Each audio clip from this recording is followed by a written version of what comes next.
Llevamos 25 años cuidando de tus recuerdos.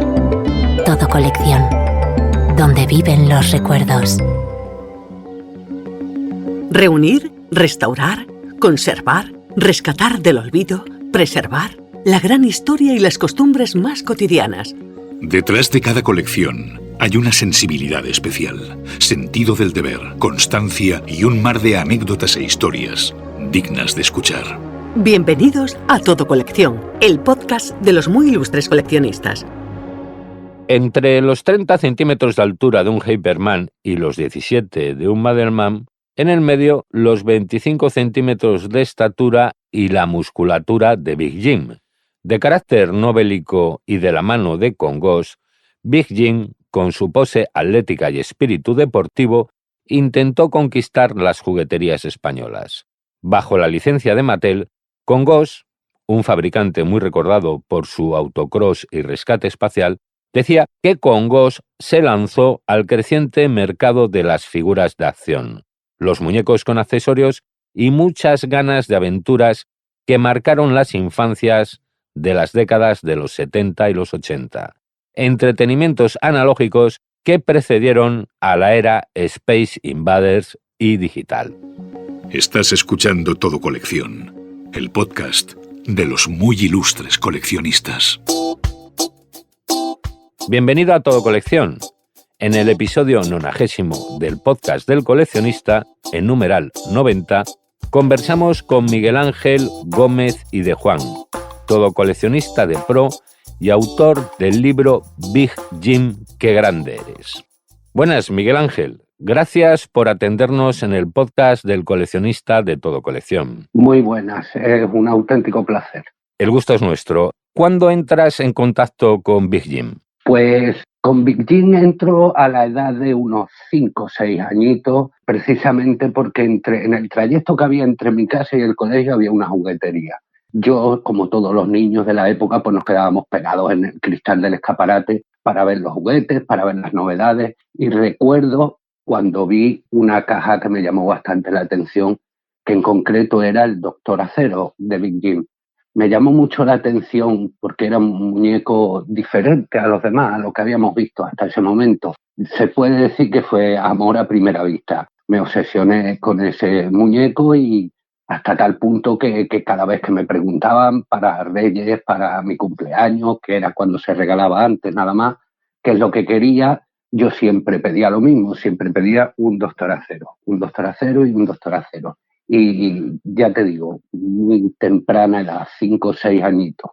¿Qué tiene de especial Big Jim y qué le diferencia de otras figuras de acción? Pues mira, aparte de lo que es la fisonomía propia de la figura, yo destacaría la gran cantidad de ropas y accesorios que tiene. No creo que haya otra figura de acción que tenga tantísimas ropas y tantísimos accesorios. Lo que sí es cierto que aquí en España saldría un 10-15% de la producción que sacó de Big Jim, que salió en los demás países del mundo. Pero sobre todo yo destacaría eso, la gran cantidad, son cientos de trajes y muchos accesorios, muchos vehículos. Yo creo que eso es lo que más lo diferencia de otras figuras de acción. Era una figura que se comercializaba el muñeco con los accesorios aparte y en su época no era precisamente barato. ¿Cuánto costaba, si nos lo puedes trasladar a euros? Cuando salieron, estamos hablando de mediados de los años 70, pues un Big Jim costaba unas 500 pesetas, 3 euros de ahora. 500, 600, unos 3-4 euros de ahora. Si tenemos en cuenta que el sueldo medio de esa época eran unos 120 euros aproximadamente al mes, no era barato, la verdad.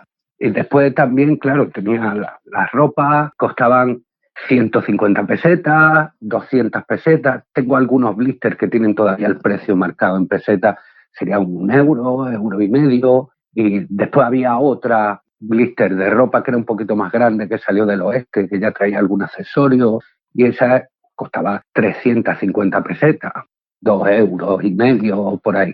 Pero ya te digo, en esa época no era barato. Los vehículos estaban en torno a las 700, 800 pesetas, 4 o 5 euros. Pues no era un muñeco barato. Hablemos de la cronología. En España, Big Jim empieza en la década de los 70 hasta los 80, tengo entendido, si nos lo puedes aclarar. En Francia, Alemania y Reino Unido, incluso en Italia, Big Jim era muy popular. Mira, Big Jim salió en 1971, es cuando se fabricó. Fue el año de la fabricación de Big Jim, por eso lo pone detrás, en lo que es la figura, pone el año 1971. En realidad se empezó a comercializar a principios de 1972 en Estados Unidos y en Europa. En Europa el lanzamiento fue distinto porque no se pudo llamar Big Jim. Existía una empresa juguetera alemana que se llamaba Big, y entonces eso no hacía posible que Mattel sacara esta figura con el nombre de Big Jim. Ya después se solucionó, pero al principio en Europa se lanzó con el nombre de Mark Strong.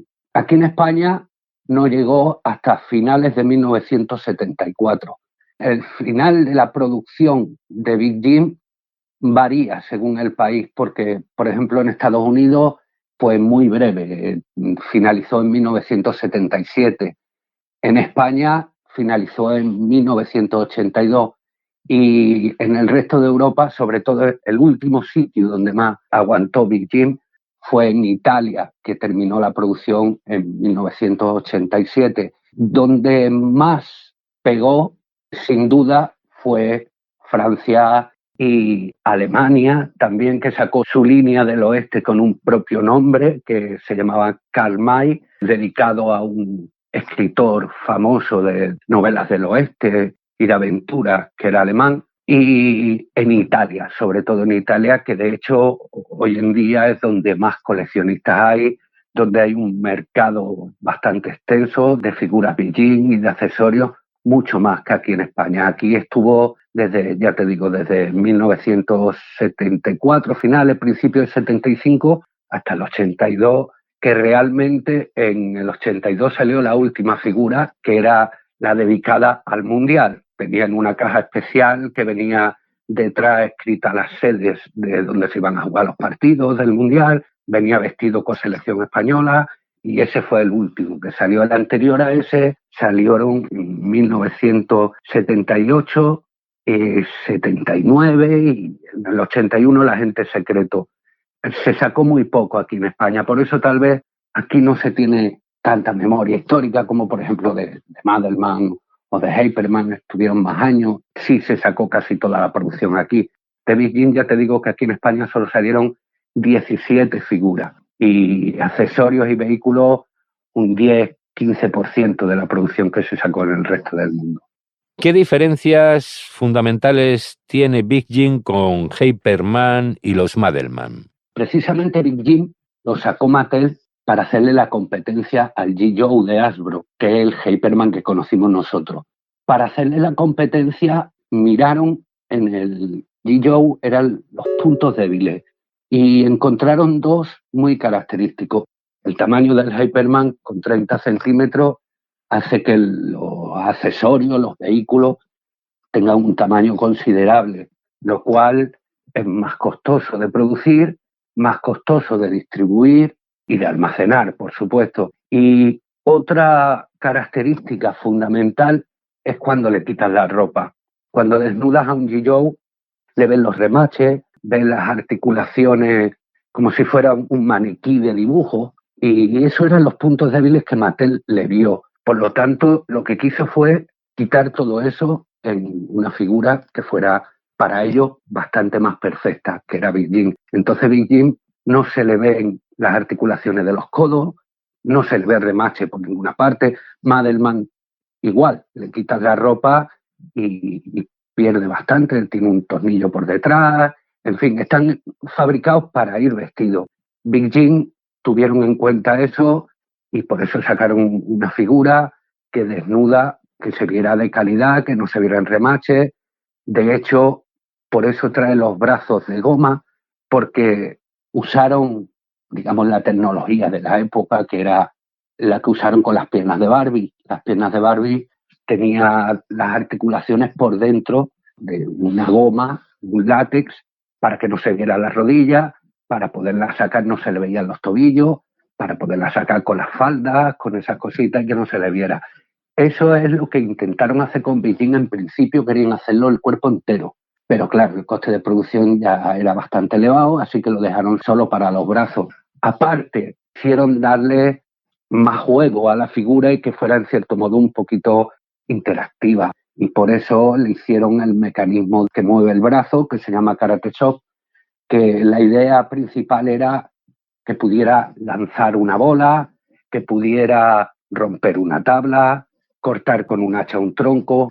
Entonces era más interactivo. Cuando salió al mercado estaban tan contentos del resultado, del físico que tenía Big Jim, que fueron los primeros en poner la caja transparente por delante. Hasta ese momento los G.I. por ejemplo, venían en la caja, tú no veías la figura hasta que no la sacabas de la caja. Big Jim venía con la caja transparente por delante y solo traía un pantalón corto para que se viera bien el torso, para que se vieran bien los brazos, porque se sentían orgullosos del muñeco que habían sacado y además veían que ahí es donde estaba la diferencia, que podían competir contra G.I. Madelman, la diferencia con Madelman en estética, pues lo que te he dicho, ya después en jugabilidad, Madelman era bastante más frágil y Big Jim era muy jugable, era más duro y el tamaño lo hacía también más jugable, y esas son las diferencias que veo yo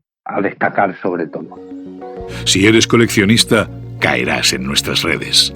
Sigue la actualidad y los lotes más curiosos en los perfiles de Todo Colección en Facebook, Twitter, Pinterest, Instagram y canal YouTube de Todo Colección. En el podcast de Todo Colección, Miguel Ángel, llevamos más de 10 episodios dedicados al coleccionismo de juguetes, con personalidades tan importantes como Javier Conde, de Tesoros del Ayer, también Consuelo Lluvero y Cristina Conde, que nos dieron un episodio maravilloso dedicado a Mariquita Pérez y Nancy, nuestro querido y común amigo, el doctor Javier López, de Dragón Dorado, José Manuel Fernández, John Díaz, especialista en Madelman, Rocío Ardura, que era y es Rocío, coleccionista de muñecas antiguas, Pablo García del Río, Marcos Calvo, Jesús Hermida, vamos, como tú, pesos pesados del coleccionismo de juguetes. Y aprovecho para comentar a la audiencia que hay más de 10 episodios con auténticos coleccionistas que comparten tu pasión por los juguetes. Te cuento, Miguel Ángel, que las figuras de acción tenían una potente máquina de marketing detrás, ¿no? Se reforzaban con cómics y series de dibujos animados que ayudaban a su venta y popularización. ¿Big Jim contó con este apoyo? Curiosamente, mucha gente achaca el que terminaran pronto en Estados Unidos la producción. De hecho, no llegó a 6 años completos, porque no tenían precisamente eso, no tenían una serie de dibujos, no tenían cómics, pero Big Jim cuando salieron las figuras deportistas. Estaba pensado para que fueran deportistas de élite y aventureros. Abarcaba absolutamente todos los deportes que te puedas imaginar, incluido monta a caballo o pesca, y cualquier tipo de aventura que tuviera, ya fuera en la playa, en la nieve, en la montaña, en el mar, pero no tenía ningún cómic. Cuando hicieron un giro, porque Mattel quiso darle otro sentido precisamente por falta de historias, sacaron lo que era el que aquí se conoció como Escuadrón Lobo, que era el pack. Ahí sí sacaron unas figuras nuevas, ahí ya no era solo hacer aventura, ya no era solo hacer deporte, era un intento de darle a los niños de la época lo que les gustaba. Aunque no fueran bélicos en plan de guerra, sí que querían que fuera los buenos contra los malos. Entonces sacaron este grupo que era, para que me entendáis, como si fuera el equipo A. Eran unos cuerpos de élite, estaban preparados, cada uno en su especialidad, para combatir el crimen. Ahí, para que identificáramos quién era cada cual y qué habilidad especial tenía cada personaje, sí que incluía dentro de la caja un pequeño cómic que te explicaba cuál era la especialidad de esa figura, de dónde venía, un poquito de historia. Eso después lo hizo Mattel también con los Masters del Universo, que metía pequeños cómics dentro, pero nada más. Sin embargo, cuando lanzaron Mark Strong en Europa, ahí sí, porque la historia era totalmente diferente. Cuando se lanzó aquí, no se trataba de un joven deportista aventurero, Se trataba, curiosamente, de un agente secreto. Era un agente secreto de élite y aprovecharon los blisters de la ropa, los trajes, los vehículos, que la mayor parte eran de deporte, para que en la historia del cómic dijeran que Mark Strong era un agente secreto para que no descubrieran quién era. En realidad, él era un piloto de carreras.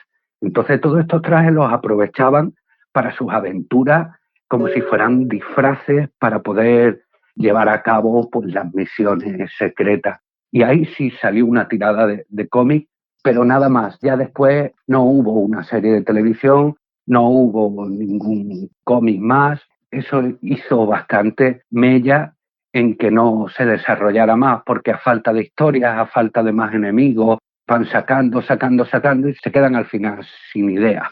Miguel Ángel, ¿cuáles son las series de figuras de Big Jim más importantes? Bueno, pues como te digo, por ejemplo, el pack, el que aquí se conoció como el Escuadrón Lobo, que el Escuadrón Lobo aquí solo estaba compuesto por 2 figuras, aquí en España. Sin embargo, el pack original eran 5, porque fue el cambiar de lo que era el deportista aventurero al meter ya una trama de luchar contra el crimen y esas cosillas. Eso referente a Estados Unidos, porque después cuando en 1977 terminó la producción en Estados Unidos, aquí en Europa hicieron, a mi parecer, lo que tenían que haber hecho en Estados Unidos para alargarlo, que fue sacar la línea del oeste, una de las más amplias, si no la más, que tiene Big Jim. Entonces también la considero bastante importante. Luego ya se sumaron la línea de piratas, la línea de espionaje y, por último, la línea del espacio, que ahí ya prácticamente era el no saber qué hacer más, y como en esa época atraía mucho los marcianitos, digamos, ya sacaron orientado a eso, a lo que es el espacio. Pero yo me quedaría como las más importantes, el PAC, que es el Escuadrón Lobo, y la línea del oeste, porque marcaron un antes y un después, lo que es la historia de Mickey. Miguel Ángel, a estas alturas del episodio todavía no hemos hablado de tu colección, si nos la puedes describir. Bueno, mi colección, yo llevo, porque mucha gente me pregunta cuánto tiempo llevas coleccionando, la verdad es que llevo prácticamente toda la vida. Desde esto que te he contado, desde ese momento que yo lo vi en el escaparate con 5 años, ya te digo que ha sido una obsesión. Obviamente los juguetes de cuando yo era chico pues se fueron perdiendo. Aún conservo uno de cuando yo era pequeño, que se lo tengo como oro en paño, pero mi colección abarca pues todo lo que salió en Estados Unidos, todo lo que salió en Europa, por supuesto todo lo que salió en España. De México, eso fue otra historia, lo de México, de ahí me faltan 3 y tengo unas 300 figuras, vehículos, accesorios, ropa, no sé qué decirte, muchísimo. Después tengo las variantes, tengo los raros, los que no están ni en catálogo, tengo también algunas pruebas de fábrica, tengo prototipos, la verdad es que tengo bastante. No lo tengo todo porque, lógicamente, todo lo que salió en el mundo, estoy abarcando todo lo que salió. Me faltan algunas cosillas. Hay algunos que son prácticamente imposibles de conseguir, como por ejemplo un olímpico que salió australiano con los colores de Australia. Pero bueno, la verdad es que también es bonito el no tenerlo todo porque sigue viva la colección, sigue buscando. Me gusta seguir, me gusta buscar.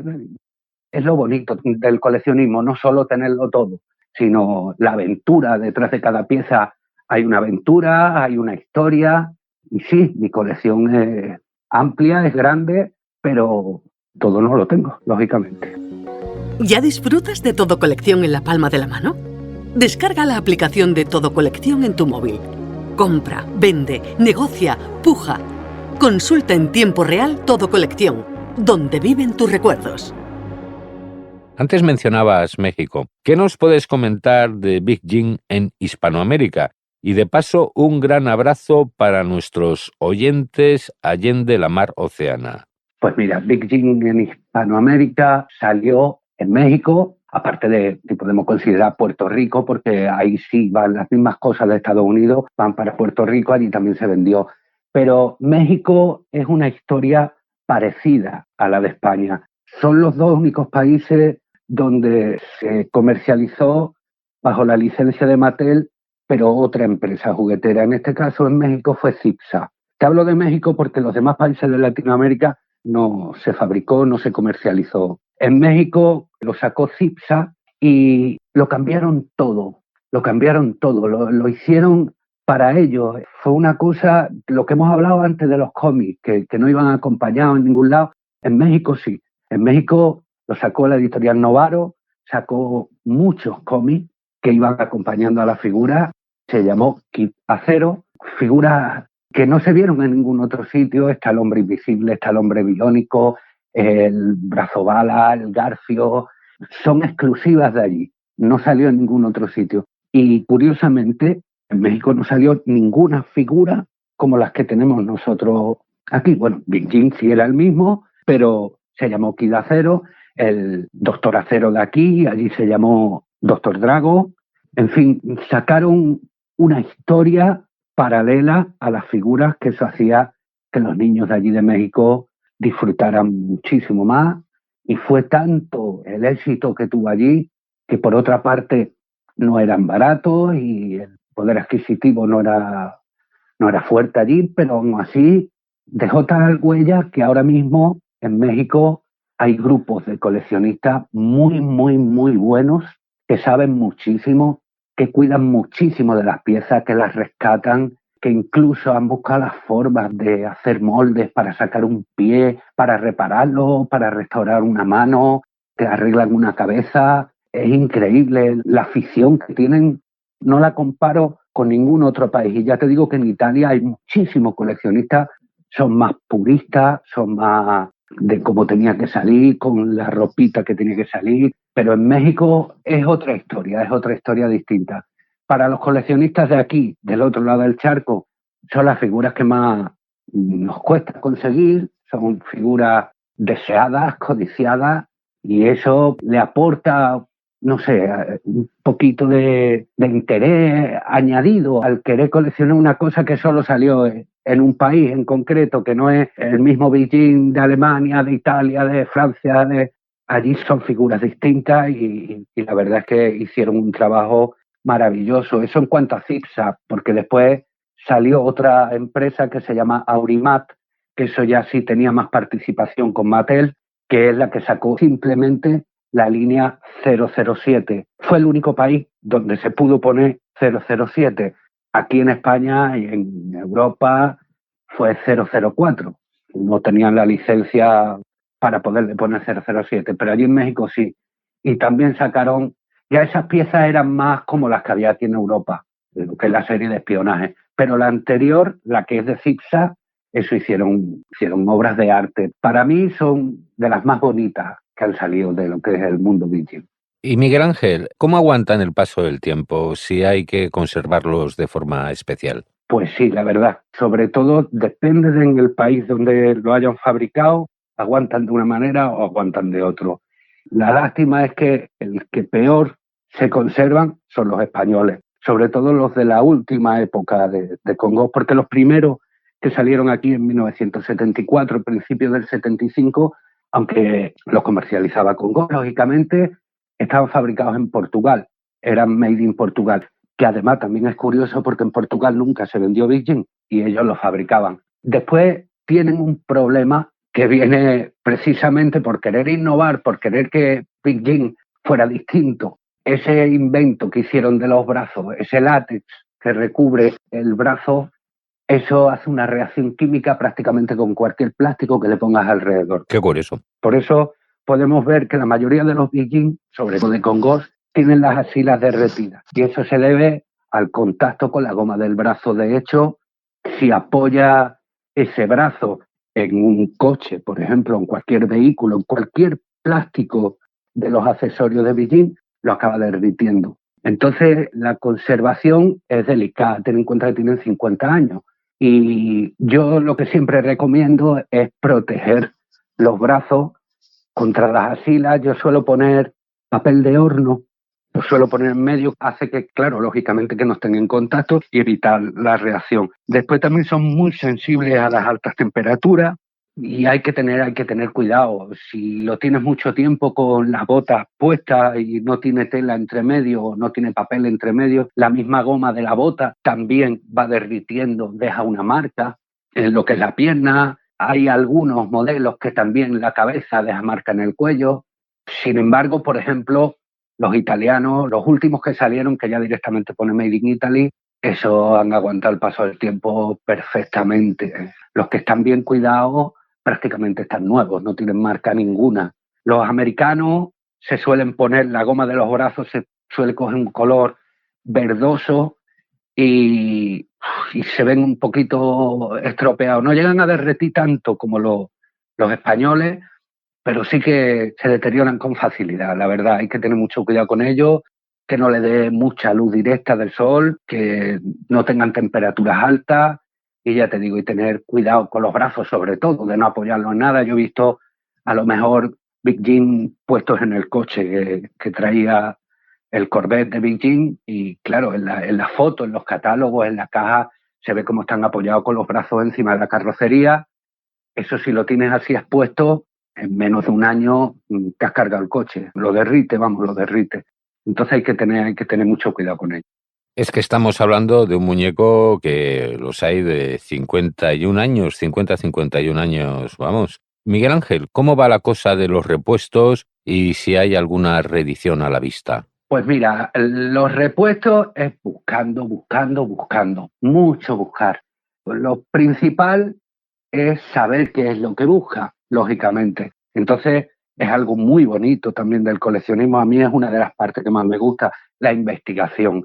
Investigar la pieza que tiene, investigar cómo venía completa, qué accesorios traía y ya a raíz de ahí empezar a buscar en internet, buscar, por supuesto, en Todo Colección, en demás portales que hay de compra y venta.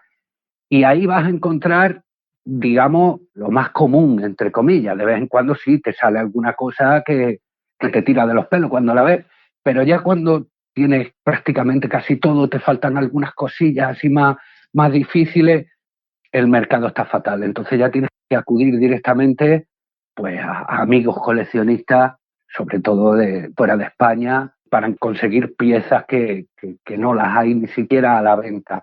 Yo he conseguido piezas mexicanas gracias pues, a eso, a la relación que tengo con otros grupos de coleccionistas. Estoy muy relacionado, muy implicado en redes sociales y en grupos que hay de coleccionistas en todo el mundo prácticamente.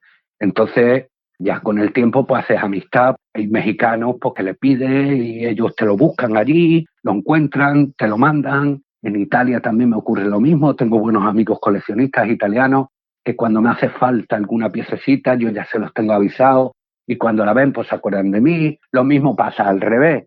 Aquí con Ghost, para los coleccionistas de fuera, pues la verdad es que es bastante importante. No tienen mucho conocimiento porque no hay mucha información. Entonces me piden a mí a ver si le puedo encontrar una piececilla. Precisamente por todo eso es por lo que me decidí a escribir el libro, porque no hay una información completa de todo lo que salió de Beijing. Y uno como coleccionista lo que busca es eso, el poder tener una guía, poder tener una referencia, el tener tu figura y ver si le falta una pistolita o le falta un sombrero o le falta... Y no hay información. Entonces yo lo quise reunir en un libro todo lo que salió de Beijing en todos los países del mundo, pues la demanda que había de los coleccionistas, sobre todo la parte de CIPSA de México, la parte de Congos de España, que para los coleccionistas de fuera era un mundo por descubrir. Y por eso me animé, para que fuera una guía, para que un coleccionista pueda echar mano para ver qué le falta, qué es lo que no le falta, y por otra parte, para que el que tenga interés y no conozca bien Beijing pueda conocer su historia y pueda ver lo grande que es el mundo Beijing, lo amplio que es y lo maravilloso. Lo tienes documentado en un libro muy recomendable, Big Jim, qué grande eres. ¿Cuál ha sido tu última adquisición en torno a Big Jim en Todo Colección? Muy curioso lo último que he adquirido en Todo Colección, porque mi colección no es solo de figuras y accesorios de Big Jim. A mí me gusta coleccionar la historia también. Entonces lo último que he adquirido en Todo Colección es un pase de la Feria Internacional del Juguete de Valencia del año 1980. Y el pase personal e intransferible pone que la casa expositora es Congost. Entonces, esto es el pase que llevaba un representante de Congost a la Feria del Juguete de 1980 y claro, ya te imaginas pues las piezas de Big Jim que tuvo que llevar ahí porque en 1980 pues la verdad es que Congost estaba apostando fuerte todavía por Big Jim. Y es una cosa muy curiosa que para mí tiene mucho valor. Me gusta la historia y me gusta todo lo relacionado con Big Jim y por eso esto forma parte de mi colección y me gusta bastante. ¿Tienes pensado algún destino especial para tu colección, Miguel Ángel? Pues la verdad es que yo ponerme a pensarlo no me he puesto a pensarlo, pero sí que hay mucha gente que me ha dicho que eso debería de estar en un museo, que debería de estar expuesto para que la gente lo visitara, para que la gente lo viera, porque ya te digo, Big Jim no se le ha dado aquí en España, sobre todo, el sitio que a mi entender debería de tener. Madelman y Hyperman lo tienen, pero es que también estaba Big Jim. Entonces a mí sí me gustaría que la gente lo recordara y la mejor manera sería que lo vieran. Entonces sí me gustaría el día de mañana que pudieran estar expuestos, que pudieran estar en algún museo y que la gente viera, porque además mi colección hace un repaso entero en toda la historia de Big Jim. Tengo desde el primero que salió en 1972, el primero con la primera caja, hasta el último que salió en Italia, los tengo todos. Entonces se puede ver la evolución, se puede ver toda la historia de esa figura que a mi entender debería de tener su sitio, la verdad. ¿Cuánto vale? Sigue la cotización de tus tesoros con Orientaprecios, la mayor base de datos para aproximarte a la tasación de lo que compras, vendes o subastas. Orientaprecios de Todo Colección, solo para usuarios registrados. Miguel Ángel, haciendo memoria, se nos pasa el tiempo volando. Llega el momento del minuto de oro, el del consejo para coleccionistas. Yo el consejo que le daría a los coleccionistas, que disfruten de este hobby, porque no es solo disfrutar de cuando tienes la pieza o cuando la tienes expuesta, se disfruta desde el principio, lo que he hablado antes de la investigación, el buscar, el comparar, el esperar, el tener paciencia, que eso es muy difícil. La búsqueda, la investigación, eso es muy bonito y eso te llena incluso más que cuando tienes ya la figura o la tienes expuesta, que también, no cabe duda. Pero ese es el consejo que yo daría a los coleccionistas, la paciencia y el que disfruten, el que no tengan prisa por tener una colección completa y pasar a otra, alargarla en el tiempo, disfrutar esos momentos que sirven de evasión, te sirven de acercarte a la infancia, a revivir esos momentos de felicidad, de inocencia que teníamos de pequeño. Eso es bueno y es hasta sano. Entonces, cuanto más se alargue eso en el tiempo, mejor. Entonces, sin bulla, con paciencia, sabiendo lo que uno hace, no dejarse llevar por mira, la veo, la compro y ya está, y la almaceno. No, disfruta porque es muy bonito. Esta afición es muy bonita y te da mucho, la verdad. La perseverancia. Muchas gracias por habernos atendido en el podcast de Todo Colección, Miguel Ángel. Tú también eres muy, muy grande. Muchas gracias, ha sido un verdadero placer. Gracias. Gracias a ti, Miguel Ángel. Estás escuchando Todo Colección, el podcast de los muy ilustres coleccionistas. Y no te vayas todavía, no te vayas por favor, que ahora llega Rosalía Romero con sus noticias en acción. Libros, sellos, monedas, cromos, juguetes, antigüedades, arte. ¿Y tú qué coleccionas? Electricista de profesión, coleccionista por vocación. Radio Televisión Española ha dado voz al que es hoy el mayor coleccionista de radios de España, un electricista burrianense que desde los años 70 hasta hoy recopila más de 2.000 radios, revistas o micrófonos. Con piezas que se remontan a los años 20, posee una colección con aparatos que encierran su propia historia. Una historia tan curiosa como la suya, Empezó a trabajar como electricista a los 16 años, llevando a cabo reparaciones de casa en casa, y fue entonces cuando sintió fascinación por la técnica y la estética de las radios de válvulas. Como todo coleccionista, sufre una de las dolencias más comunes.